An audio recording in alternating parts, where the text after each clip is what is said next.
Well, I want to welcome back Dr. Barbara Wingo. She was here not too long ago with ILR talking about Marjorie Kinnan Rawlings and the Rawlings House and what's going on there. And when she gets started, she might mention the film that's going to be shown on PBS in August about Rawlings. But again, she's been introduced here recently, but I want to talk about her again. Her career has been and still is remarkable. After receiving an undergraduate degree from Stanford with great distinction, she received her MA and PhD in history from Tulane, and then finally a Juris Doctor degree, cum laude, from SMU. Barbara retired recently from UF as Associate Vice President and Deputy General Counsel after serving simultaneously for 30 years as an adjunct professor in history. And among the boards she served as president are UF's Friends of Music, Friends of the MKR Farm, and the St. Augustine Historical Society. And in St. Augustine, she recently completed service on the St. Augustine Historic Architectural Review Board. Somehow she's also found time to own antique shops in Jacksonville and Wildwood. Today, she serves as the acting president and curator at the Norman Studios Silent Film Museum in Jacksonville, which through her efforts was designated a National Historic Landmark in 2016. It is the story of this remarkable film studio Barbara will bring to us today. So thank you, Barbara, for coming back.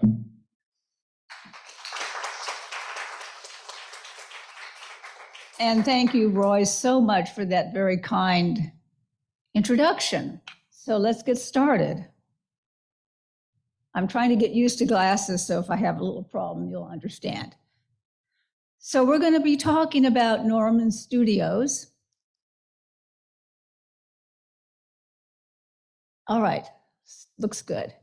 All right, so we're going to talk a little bit about Norman Studios, but it's really, in a way, two stories in one.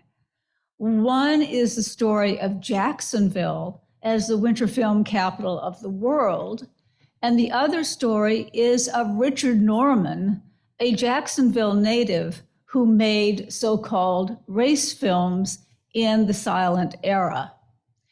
So we're going to be talking about how Jacksonville was the so-called winter film capital of the world. And then we will be going on to Richard Norman coming back to Jacksonville and making these films that we will discuss in more detail.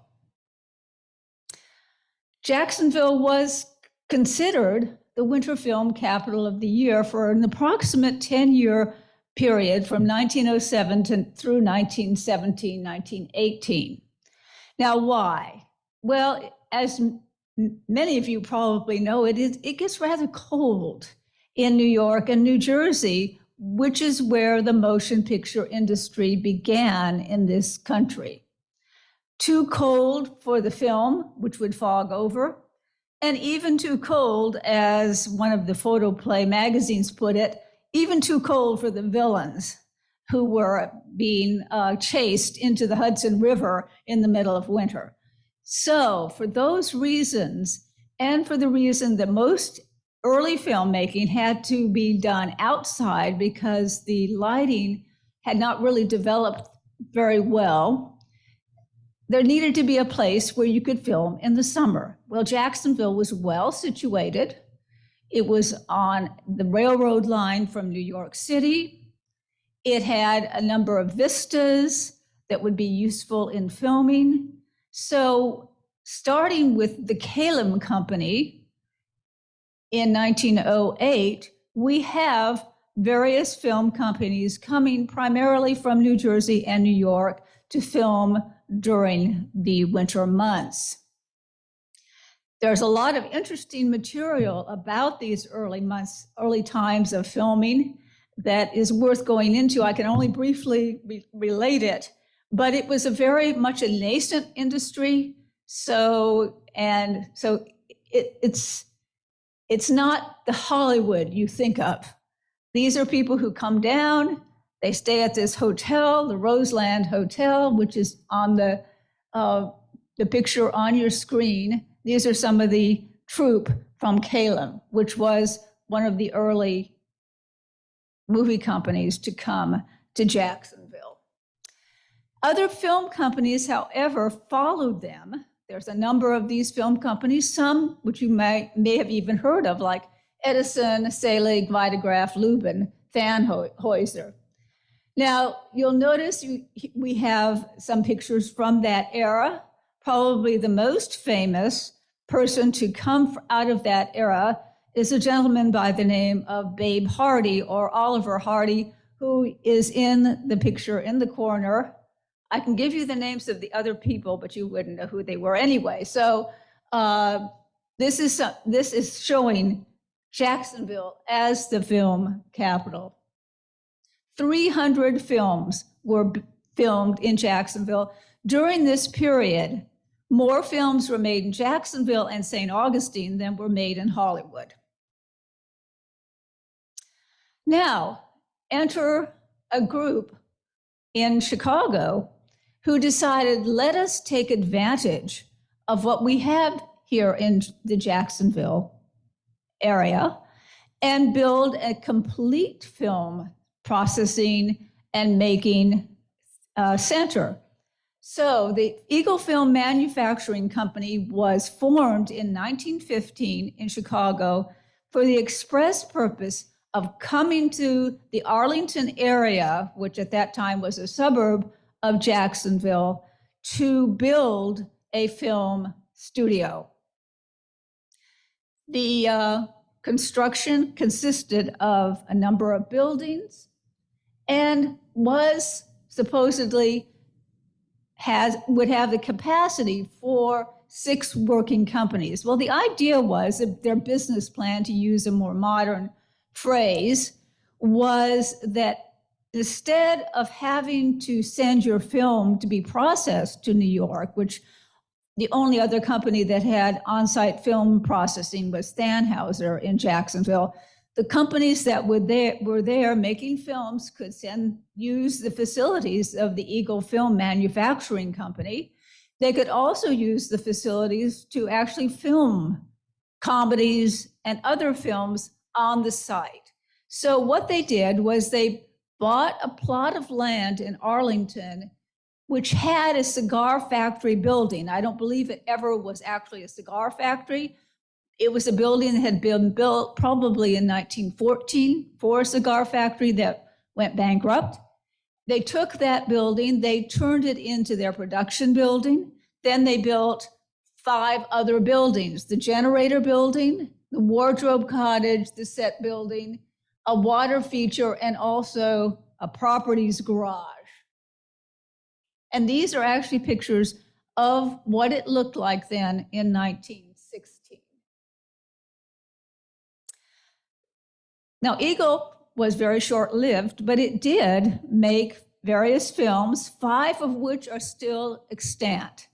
Their major star was a gentleman by the name of Marcel Perez, who may not be a household word now, but he was a famous comedian who made films in the teens and up through the 20s, a Spanish comedian.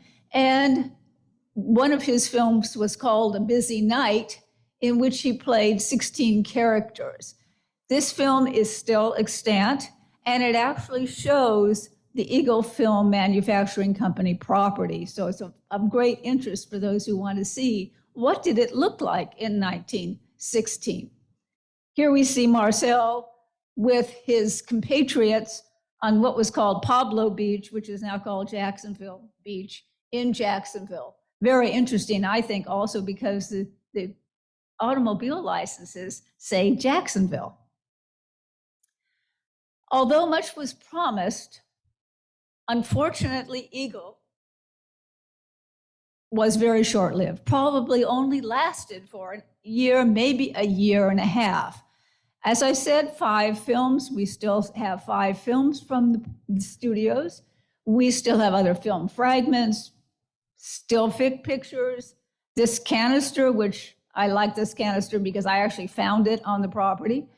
And these are all tangible elements or remnants along with the actual film studio complex itself that they were in Arlington, Jacksonville.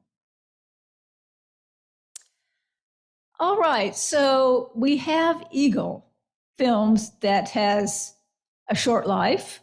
We actually have then the Jacksonville as a winter film capital, which seems to be sputtering out by 1918. And everybody asks me, so I'll answer this question so you don't have to ask.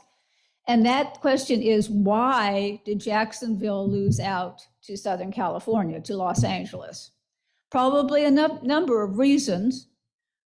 First and foremost was perhaps the political, well, actually, I'm not sure any of these are more important than the other, but the weather was better in Los Angeles. One of the things you see in the trade magazines is, well, everybody's left Jacksonville because it's gotten too hot and humid for the summer. You could film all year round in Los Angeles. And as I said, even in the 20s, most filming was still done outside, although at that time you had better lighting inside.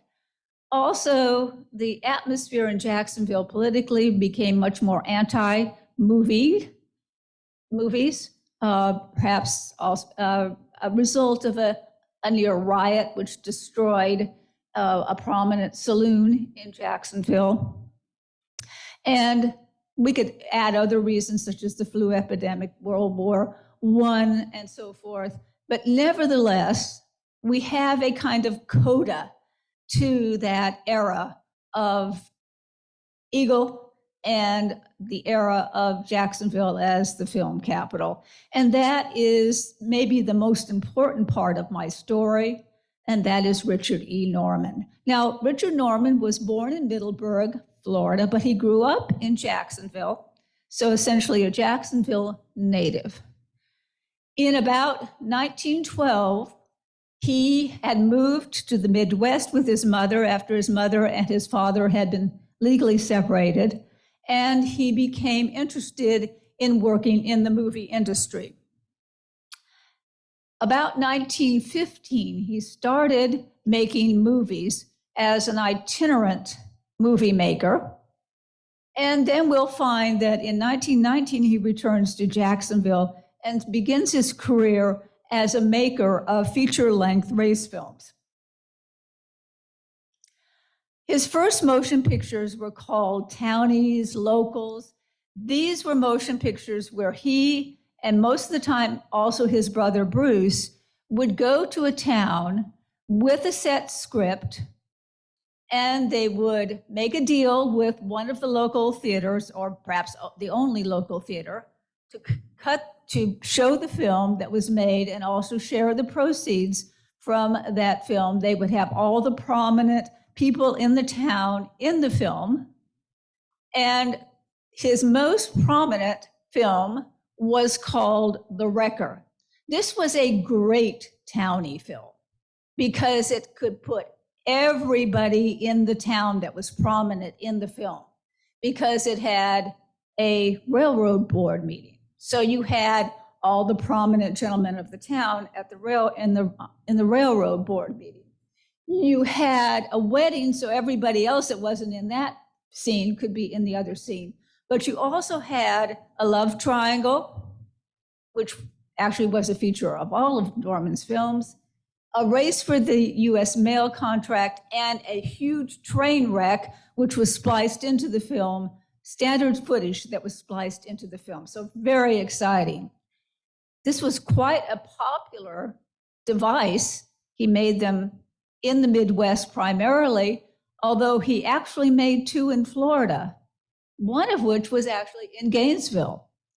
And if anybody here knows if any remnant of this film or any of these films still exists, or knows anybody who was a descendant of anybody that was in this film, let me know.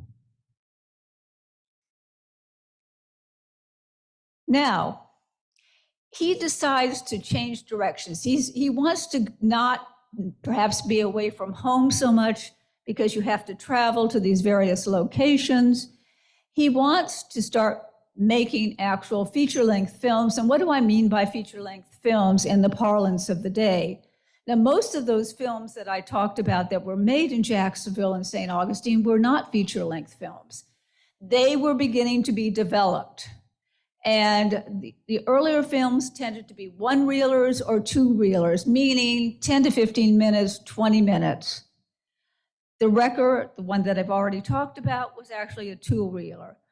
A feature-length film usually was at least 5 reels. And I don't need to explain that we have film in those days. We don't have digital. So what are race films?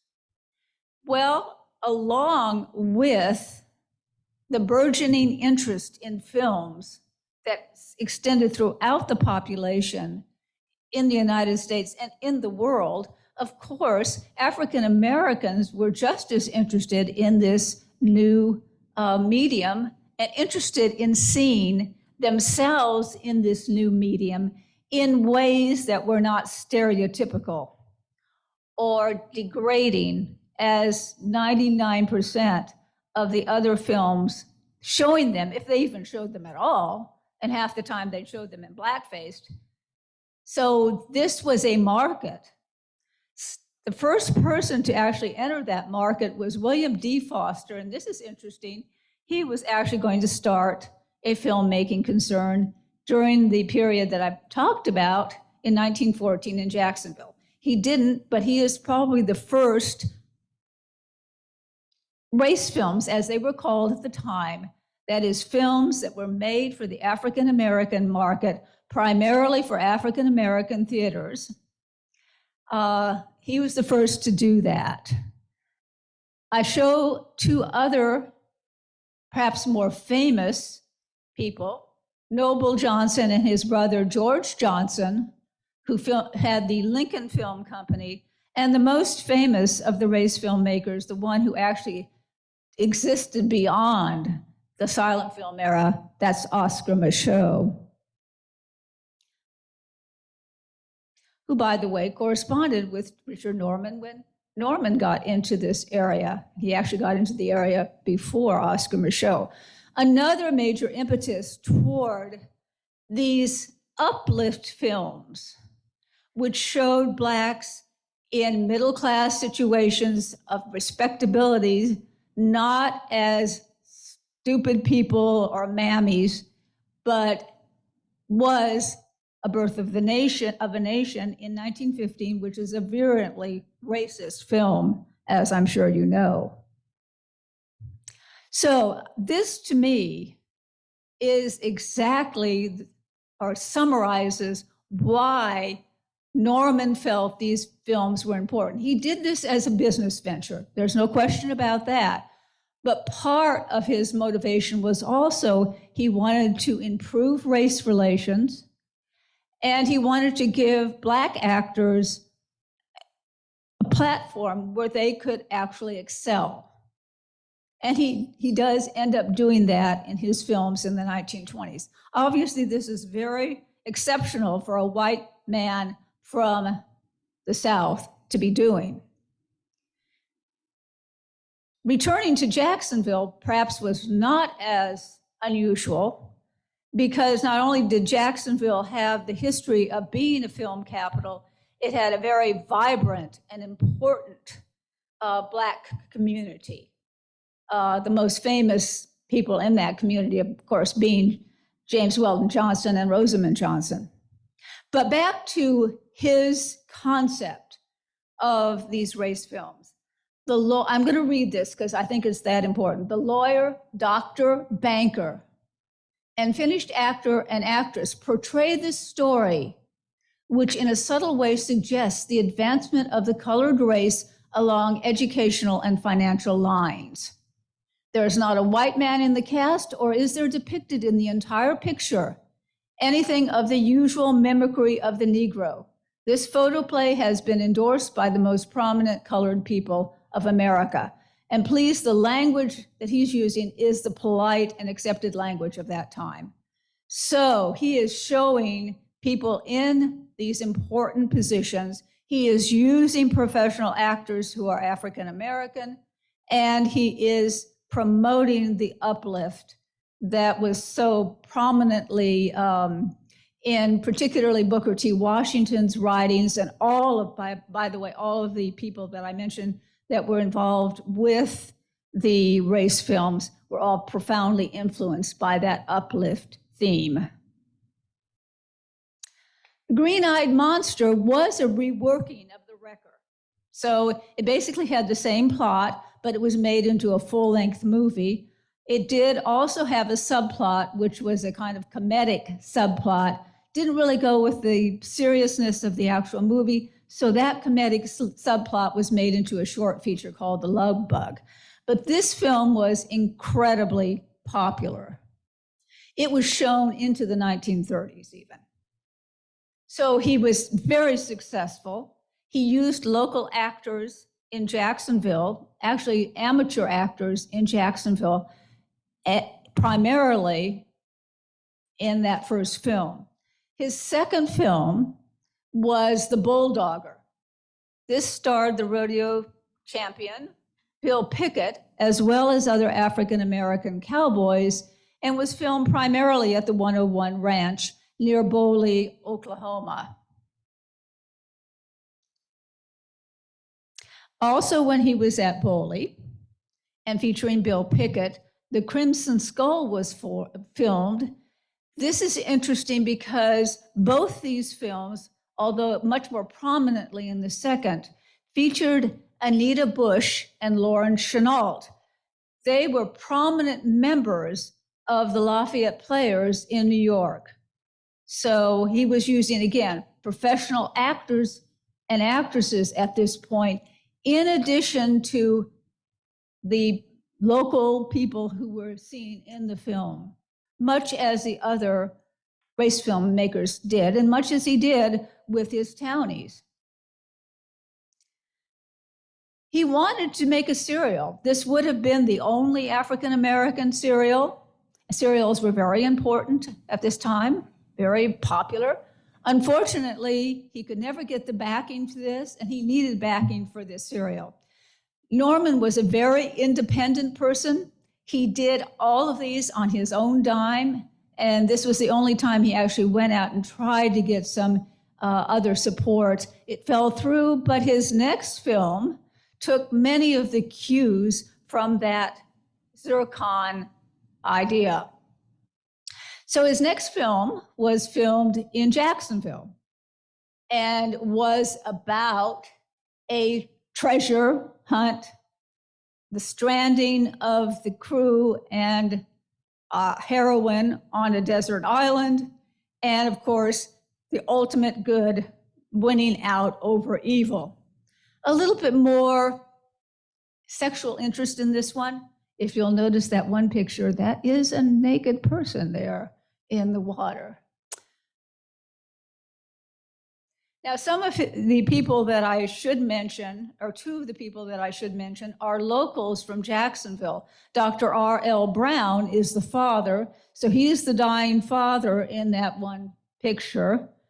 And he is in all three of Norman's films that are made in Jacksonville. Dr. Brown was not only a doctor, but he was an architect, and actually an elementary school in Jacksonville is named after him. The other person is Steve Peg Reynolds, that you see on the bottom of these photographs, who was a vaudeville performer, had one leg, but he is the person that is not disabled by his disability. He could do the most amazing things and added a great deal, I'm sure, to all of the movies. And at least we know that he added to the Flying Ace, which I'm coming up to, which is the one movie that does exist in its entirety. So these are just kind of showing you how we can put together some of these lobby cards along with the intertitles to understand what happened in this movie that unfortunately, like 90% of silent pictures, is no longer with us. So he was successful enough by this time, by the time that he made Regeneration, to purchase the Eagle Film City plant.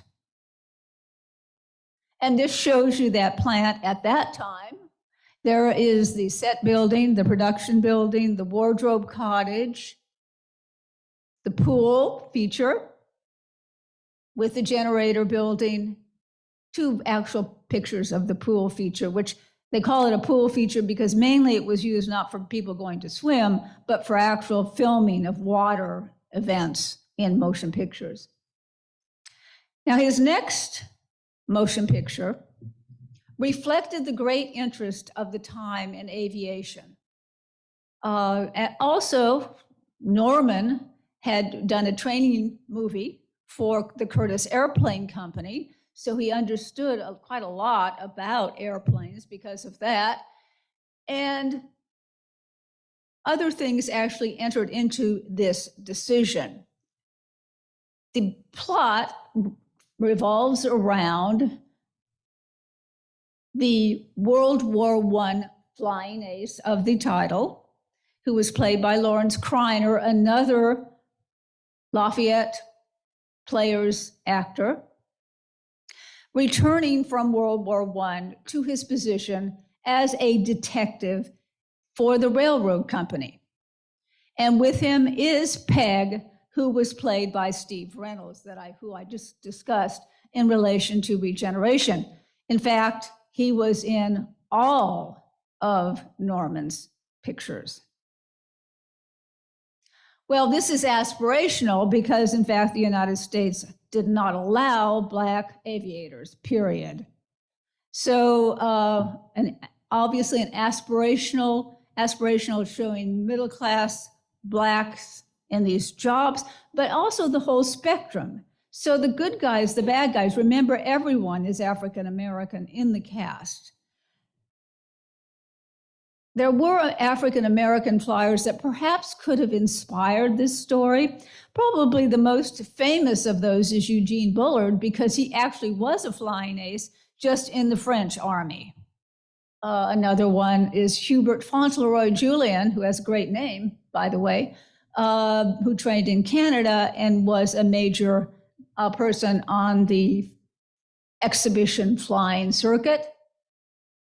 Another one who is a correspondent of Norman was E.C. McVeigh, and another correspondent was Bessie Coleman. Now, Bessie Coleman is probably the most well-known of any of these that I have mentioned, because she was the first African-American woman to have an international pilot's license. She claimed that she was the first African-American woman to fly in the United States as well.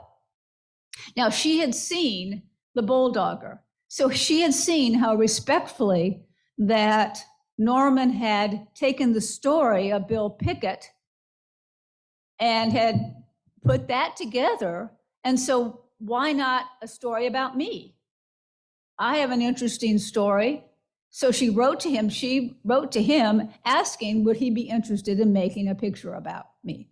Unfortunately, she died in a crash in Jacksonville shortly before the picture could be made.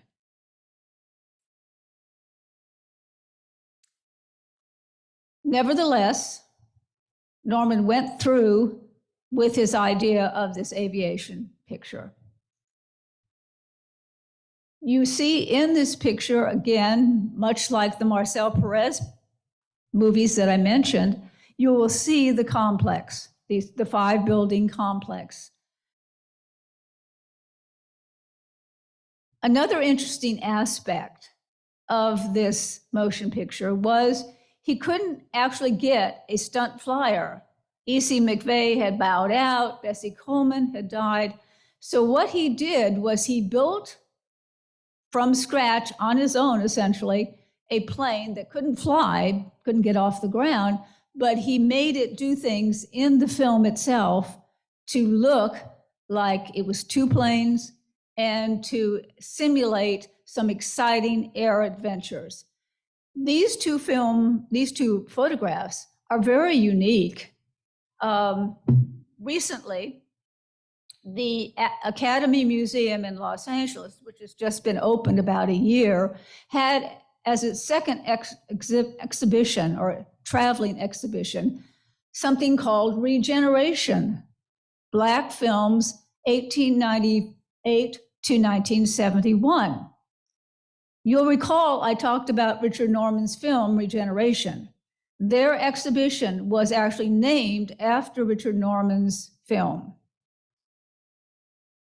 When we talked to the people that were putting together this exhibition, they told us, we showed them these pictures, and they told us these were the only pictures they had of anybody making a race film, in the process of making a race film. So they're unique in that regard as well. So one of the things I like to point out is sometimes it takes people from other places to recognize what really is important in the place that you are. So here are people in Los Angeles saying how important Richard Norman is. Maybe we should take notice of that. And in fact, in 2021, the Flying Ace was named to the National Film Registry at the Library of Congress. It is the only film that exists in its entirety from Norman's output. He made one more feature-length film called Black Gold, which he filmed in Tatum's, Oklahoma. Again, this was supposed to be a start. He was going to have a series of films about successful Blacks. In this case, it was a successful Black owner of an oil field and his trials and tribulations, along with, of course, a love triangle. But sound got in the way of that, and he did not make any more feature-length films. What happened is that he decided to try his hand at a synchronous film project. So he had something called the camera phone that he invented.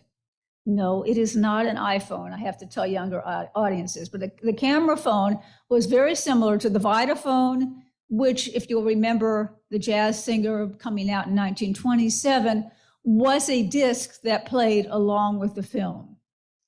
Unfortunately for Norman, the technology had already gone past that, and Western Electric had invented film with sound on the film itself, which of course is then the standard in the industry. So he lost out on the camera phone. We also have a downturn in the whole market for race films. Hollywood suddenly decides, well, maybe this is a market we should get into. The Depression, all of that led to his not making any more feature films. Now, he did stay in the filmmaking business. He was a distributor of his own films. He also made shorter films, and he also owned, along with his wife, 2 African-American theaters, one in Apopka and one in Winter Park. His wife's dancing studio begins in the set building, the one next to the pool feature, in about 1930. And almost always in the audience, there's somebody who remembers that or was even one of the students, because that lasted until the 1970s. All right, what happens to this complex of 5 buildings, a pool feature, and actually also a water tower? The water tower is the only part of it that does not exist. This shows the production building, that front building, that nice large front building on Arlington Road, as it appeared at the time that the city of Jacksonville decided to buy the property, thanks to the efforts of local Arlington residents who saw this property and wondered, well, most people actually wondered what it was, and found out what it was, found out its importance, and persuaded the city of Jacksonville to buy the half of the property that was still in the hands of the owner at that time. The Normans had sold the property in the 1970s, and Oops, sorry. And they bought that property and restored all of the exteriors of the 4 buildings on the property. The other building and the other half of the property had been sold previously to a church. And I am very happy to state that that is now being purchased by the city of Jacksonville. We're almost there with that purchase. And that will reunite the entire Norman Studios property so that you have a complete silent films production facility in Jacksonville. I think it's unique in the whole country, actually. There are bits and pieces of silent filmmaking at different places, but this is the only place where you will now have the entire spectrum of facilities where silent films were made. And of course, silent films were so important to the growth of the United States, basically as a world power, as a cultural power. Because if you think of silent films, this was a way that you could send them out to different countries, and it was easy because you just translated the intertitles. You didn't have to dub them, and so they were transcendently popular in the entire world. Here is the Norman Studios after its initial renovation. Now, remembering back to my list of what happened, in 2019, the city decided to appropriate money to renovate the entire first floor of the production building to become a museum. And that has been completed. I am showing you here some of the original beadwork and the drawing and editing areas for this new museum. The vault is on the ground floor. It's original to the Eagle Film Studios. Obviously, they put in a vault when they bought the property because nitrate film was very volatile, and it was always recommended that you have it stored in a vault so you didn't have your entire complex go up in flames. This needs a little bit more restoration. We're always asking for more money. Here you see some of the things that are in the new museum. In regeneration, we have the model ship as well as the ship's wheel. The picture in the middle actually shows David Norman and his wife. David Norman is one of the grandsons of Richard Norman, with the desk, chairs, and the filing cabinet that belonged to his grandfather when he made these motion pictures.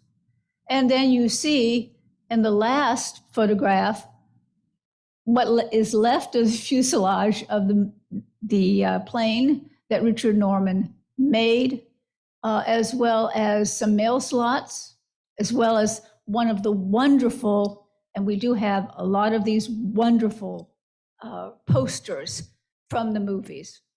And that's a whole nother talk of mine about posters and how they advertise the movies and how they were made. To be done is the upstairs. And we also need an elevator. The facility now is handicapped accessible and has bathrooms. So that's a major improvement over what we had before. But we still need the second floor interiors to be done. And we still need an elevator, and we need money for museum exhibits. Upstairs is the screening or projection room, which amazingly still has a screen with all the original detailing. And this is the projection booth, which is there with the original tin lining. Because after all, if you had a fire in your projection booth, too bad about the projectionist, but maybe the rest of the people would be okay.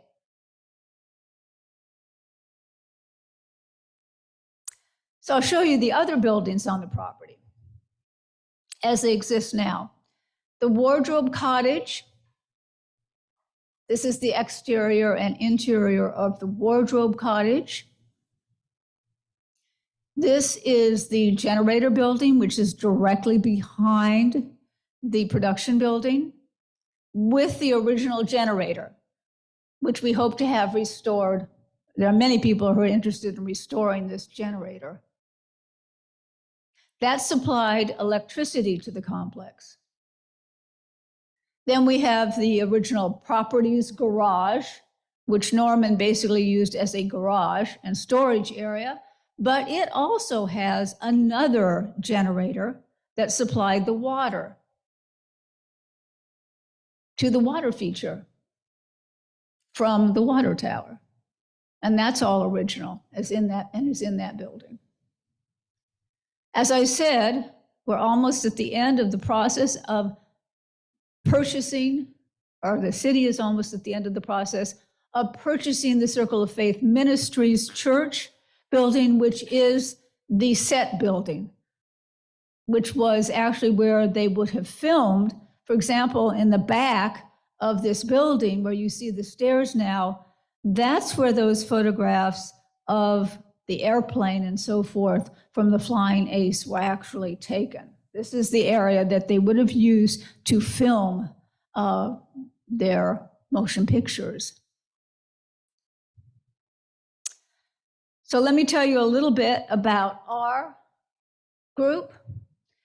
Our group is the Norman Studios Silent Film Museum Incorporated. It is a 501c3 not-for-profit corporation.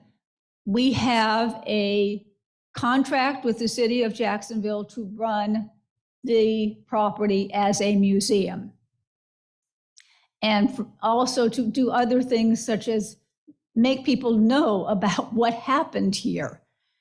Here are our goals. I'm happy to say that actually the first one is almost fulfilled. The interiors, we've gotten one floor of one building done. That's something. But you'll see that basically what we want to have is a world-class museum that educates concerning race films and the history of early filmmaking, specifically in Jacksonville.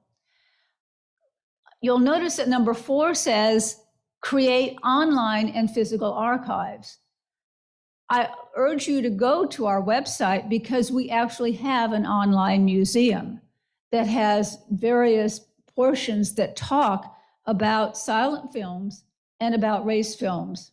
So we have, to a large extent, very much fulfilled that goal. And then eventually, when the other buildings are renovated, become a community center and even a site for filmmaking. If you would like further information on Norman Studios, our website is really easy, normanstudios.org. You may also email me, and I'm pointing out a couple things on our website that may be of interest. I mentioned this Norman Studios online museum, but also we have a series called Early Filmmaking in Jacksonville, which is co-sponsored with Niles Essanay Silent Film Museum in Fremont, California. And that is talking about, in much greater detail than I was able to today, the early filmmaking that occurred in Jacksonville during its heyday. So those are all easily available. Now, this is a picture of the museum exhibit on race films in the Academy Museum. And prominent was Richard Norman's camera. That is his camera. And let me just tell you once again why this National Historic Landmark became a National Historic Landmark in 2016 is so important. It possesses national significance because of the production of motion pictures by Eagle Film City during Jacksonville's years as the world's winter film capital. Further, Richard Norman purchased the site to continue his production of race films, an antidote and reaction to the racist portrayals of African Americans in films of the era. Silent motion pictures with African American casts in positive, non-caricature roles challenge the racism of the era. Norman's contribution to film history is embodied in this complex, a rare example as well of a silent film studio that includes all elements of film production on a single site. That concludes my presentation. I'm welcome any questions.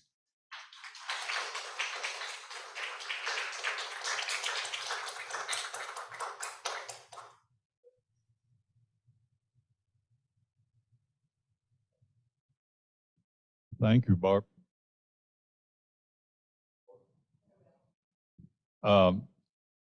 Is it on now? Thank you, Barbara. And I wanted to say that she's intimately involved with two different National Historic Landmarks, the Marjorie Canaan Rawlings farm, as well as this more recent NHL. Tell them a little bit about the film that's coming out soon, August, on Rawlings. So in August, there is a film that will be shown on the local public broadcasting system station here. It's actually already been shown all over the country, and it's called the Yearling Motion Picture, novel to motion picture, The Yearling in Florida. And it is about the yearling, both the book, but more specifically, the actual filming of the yearling here in Florida. About a third of the motion picture was actually filmed here in Florida, and we were lucky enough to get interviews from some of the local people from East Marion County who were in the film, as well as Claude Jarman Jr., who played Jody in the film. So it is a real treasure. I hope you will watch it. It will be shown in August. It's really impressive that there are only 47 National Historic Landmarks in the whole state of Florida. And Barbara, as I say, is very, very involved with two of them. So thank you, Barbara. Are there questions? Anybody have a question?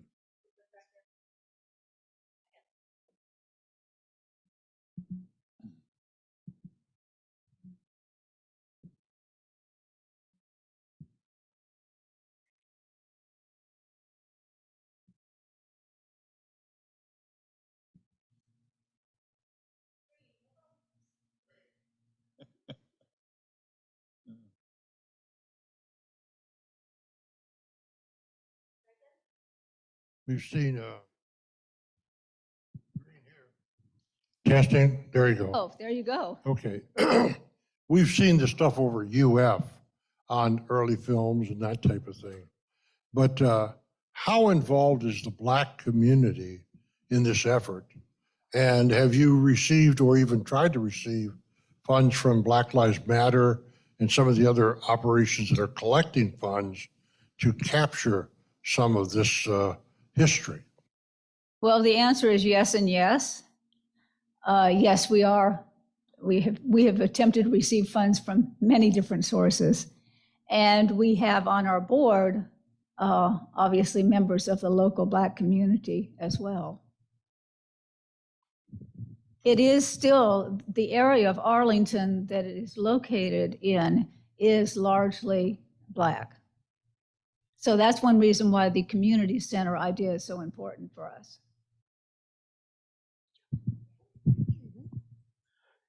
Do you, oh my goodness, do you anticipate that you'll ever be giving tours of this wonderful museum? We've done that for the last 10 years.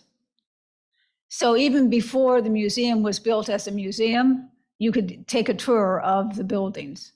That still exists. Just go to our website and there will be a contact person, myself, to make a tour.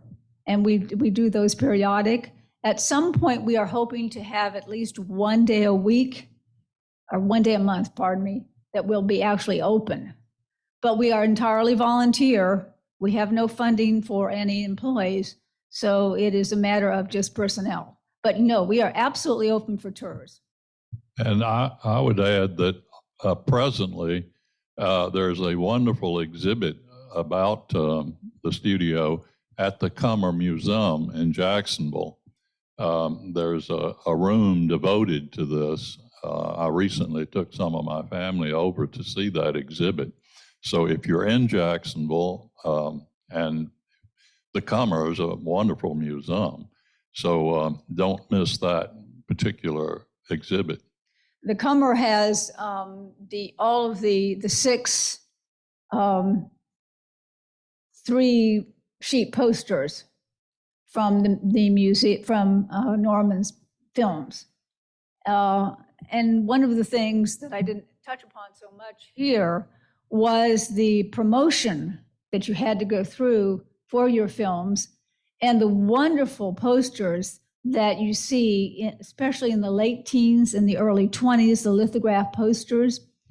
And so they're in and of themselves very much worth seeing. And of course, for some of the films, that's all we have, such as Black Gold. We don't have anything else except the posters and the lobby cards from that film.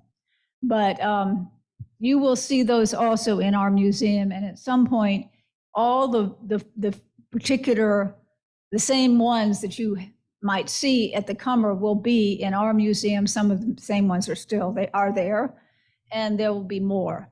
You haven't seen anything until you see a 6-sheet, which is 81 inches by 81 inches, advertising a film.